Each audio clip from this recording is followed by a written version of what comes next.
I was first introduced to Batman probably through Tim Burton's film, Batman, and I was very young, couldn't have been more than 4 or 5 years old, but it's one of the first films I remember seeing.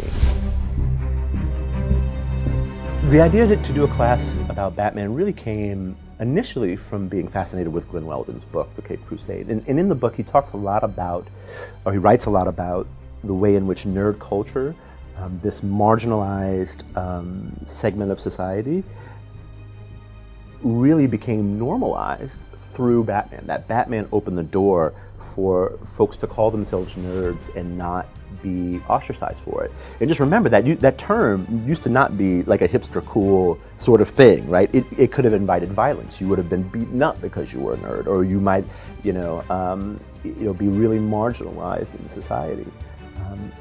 And so Glenn Weldon makes the case that Batman and nerd culture sort of rise at the same time.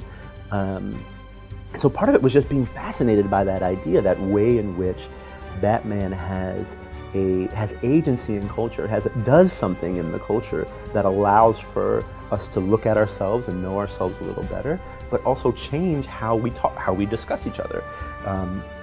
And some of that, as I said before, is because he grew up with the 20th century. So some of it was reading Glenn Weldon's book, and that really just opened a door into some other things that I thought were really fascinating. Right? In the same way we look at bas reliefs or other art from a particular culture like the Renaissance, our iconic culture may be comics, right? Our particular American ethos and mythos. Batman is like our Greek gods. He kind of lingers in the thinking. And so I became fascinated about what we could learn about society by looking at Batman, what we could learn about ourselves, and that it would just be a very cool place to practice critical writing and critical thinking.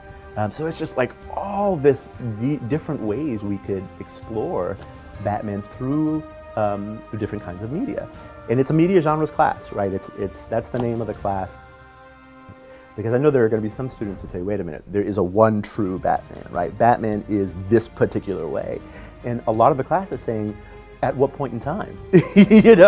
At what, in which presentation, through which director?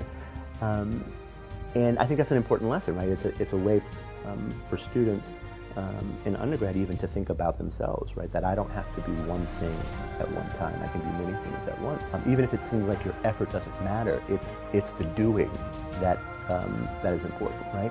And so I see in that something that resonates with activists like Black Lives Matter, like the Parkland students down in Florida, folks who are saying things have always been a certain way. How can you change? How can you make change in the world? Well, certainly it begins with doing. Right? Bottom of all of that, Batman's just cool.